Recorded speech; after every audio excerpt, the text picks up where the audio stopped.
Let's Talk Money. Welcome back. You're with us on Let's Talk Money, and we are discussing retirement planning using the right blend of mutual funds and perhaps some of the other schemes like the EPF. So, Rajat, that's really my question. Now that we've understood that retirement funds also have a very specific role because they allow you to invest in a disciplined way, what would be the right mix? What would you advise? What would you look at doing personally to build that retirement corpus? I think today it all depends on the risk appetite of an individual. And when we talk about risk appetite, finally one can look at investing in a blend of debt and equity. One can invest in equity if he is totally evolved and he understands the market well. So he can go into a more of an equity. But ideally what we have seen is that that investors today have products like PPF, which they have been investing for years. And that's a corpus which they normally build and they use it after retirement. So that's the first part. Yeah. Though it is having a 15-year lock-in and then renewal after every 5th year, then it's all that is fine. But they are building a decent kind of a tax-free kind of a portfolio corpus. The second, you have the bank fixed deposits, or you have, other than that, you have mutual fund. Correct. Now within mutual fund, you have diversified and you have also solution products like retirement. Yeah. Okay. Now, like Dhawan Mr. Dhawan spoke to, he made a very clear kind of understanding, gave it a very clear thoughts that, that there are options available for investors in terms of choosing either a debt or an equity or combination, a blend of debt and equity. So the only point for a retirement fund is that it has a lock-in of 5 years. Correct.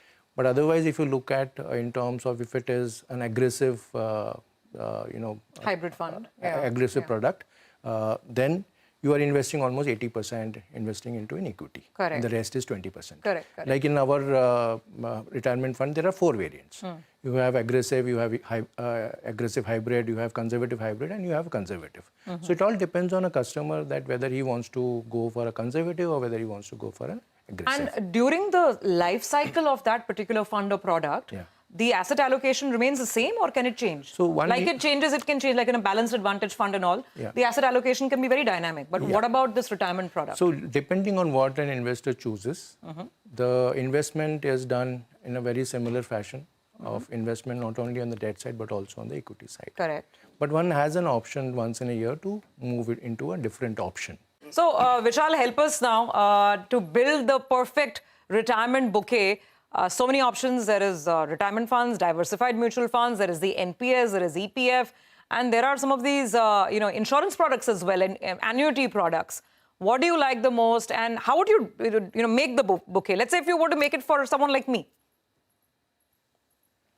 So I think the NPS is a very, very powerful tool, because what it does is it also gives you a very unique tax benefit, which doesn't exist elsewhere. If the employer chooses to contribute on your behalf. And what it therefore does is that, up to 10% if you're in the private sector, or 14% if you're a government employee, when the company contributes as a percentage of the basic plus DA, that actually becomes tax-free, and therefore it defers your tax on that element. And that's very, very interesting, because you don't have that option anywhere else. So I would say that, a lot of people saving for retirement should look at the NPS very carefully because of this unique tax position that exists. The other advantage of the NPS is that, it sort of gives you the ability to get a lump sum when you retire, and you can now choose, when you want to retire, because you can, defer it all the way up to the age of 75 if you want to, and take out 60% tax-free, and then 40% can be annuitized to give you a regular income. So this is a very sort of nice thing for a lot of investors to think about, and therefore in a retirement portfolio, we think NPS definitely has a role to play. In addition to that, the Employee Provident Fund, because of the fact that, first of all, it happens by default, and the second is that it does end up, feeling very safe for employees, and it's got what I would call a subsidized, higher than normal fixed income rate, because you get the benefit of a triple E on it.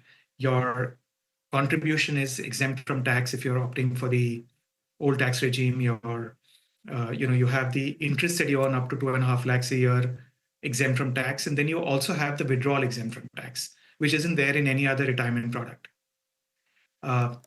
So the EPF comes as a part of that, and then you take the choice between a retirement fund if you think that you need the discipline of a lock-in with it, or if you feel that you're able to label well enough and not become indisciplined with using diversified funds, then you use diversified funds. So this combination of NPS plus EPF plus the choice between a retirement fund or a diversified fund is a great combination.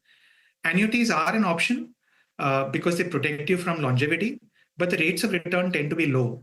And also you end up losing access to principal very often. So, unless your portfolio or your retirement pool is large enough to say that, some part of my money I never need to see during my lifetime, I'm just happy earning the interest on that. I think otherwise you'd find it a bit of a struggle. Okay, all right. That's really helpful advice. Gentlemen, thank you very much for joining in today. I think it's enough to get us started, at least, on the road to long-term wealth creation in order to ensure our retirement security. Thank you for joining in. And we really look forward to having more of these conversations for more clarity going forward as well. It was great having you in the studios, Rajat. Thanks for joining in. And Vishal, good to have you on the program as well. Well, with that, it's a wrap on this edition of Let's Talk Money. We will see you again with another theme next week.